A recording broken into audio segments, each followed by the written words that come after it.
Hey folks, Green Stuff Gav here. This week we're back with some more painting. This time it's a miniature from C27 of everyone's favourite big angry lawyer.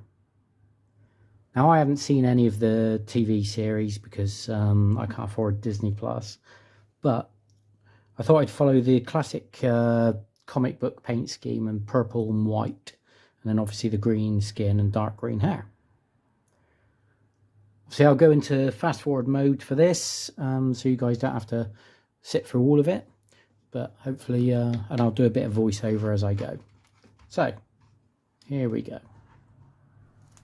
Now, I've started with Colour Forge's black undercoat because it's really nice.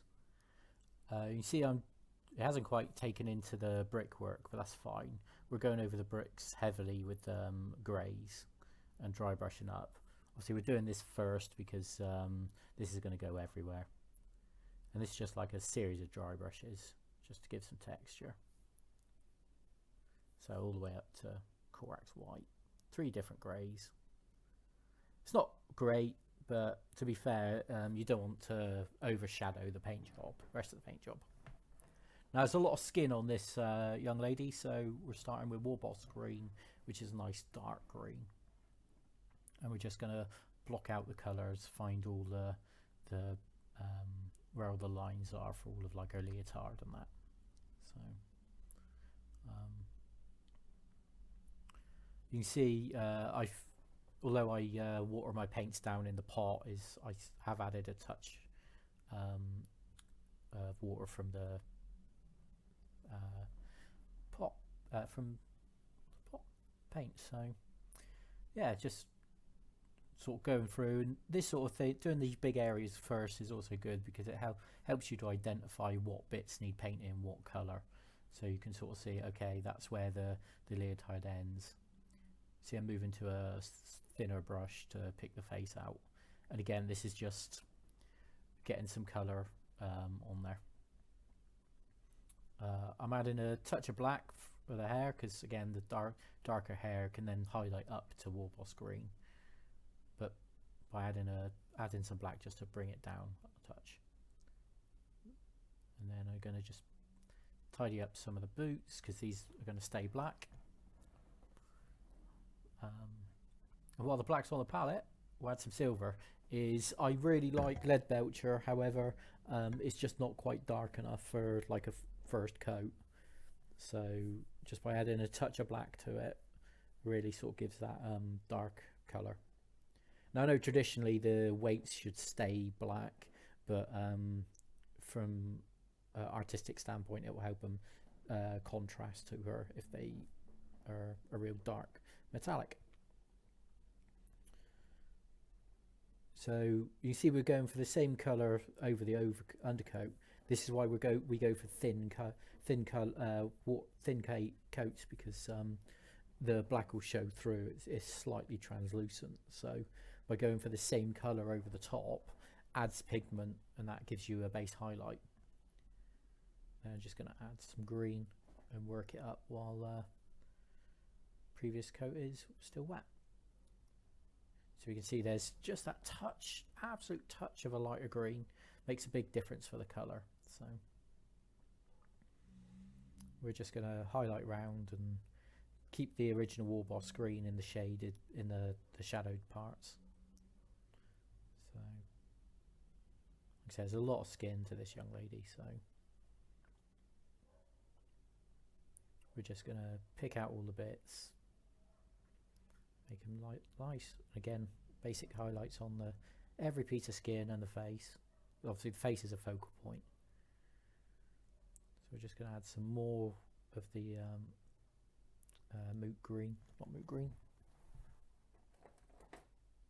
Warpstone Glow, sorry. And just give, because this has got a much yellower green to it, it's really good for a highlight, give it really sort of like healthy colour. Just picking out the face.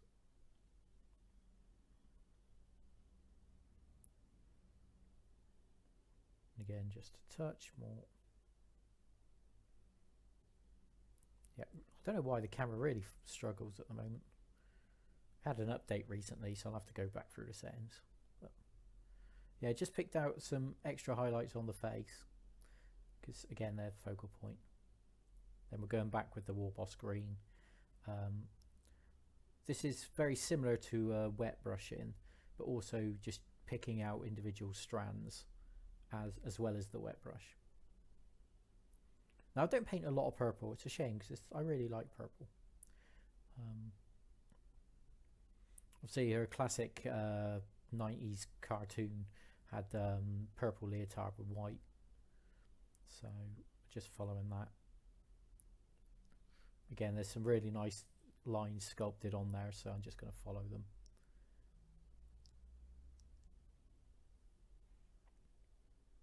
And a grey to start the white over the black undercoat. So be really careful here just to follow the lines.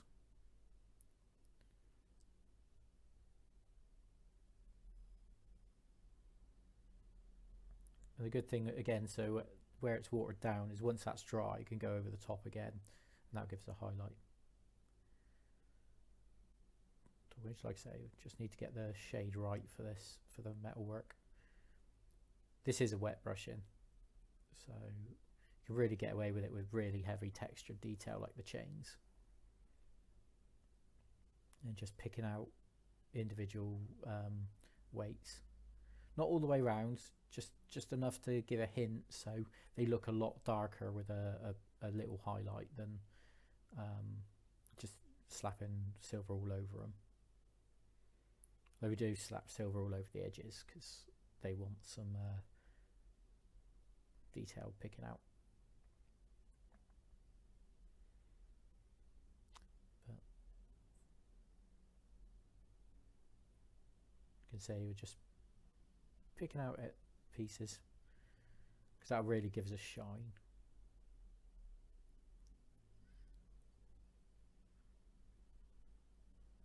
Again, a wet brush over all the chains, all the other metal work, just to give them a real sort of like look. Going back over the grey again, like a Corax white.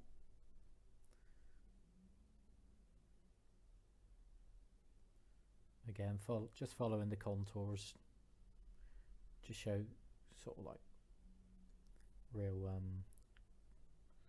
colour, real sort of contrast between that white and the greens. Highlight up the purple. Could get away with leaving that purple, but I'd like to go slightly lighter because Crisis Protocol is very obviously comic book inspired game, so having bright colours. See, I broke off one of the weights there. That's the one problem with 3D printed resin, is it is very brittle, so it doesn't take much, but thankfully you can glue that back on when we're done. So again, going back over the whites just to really make it stand out.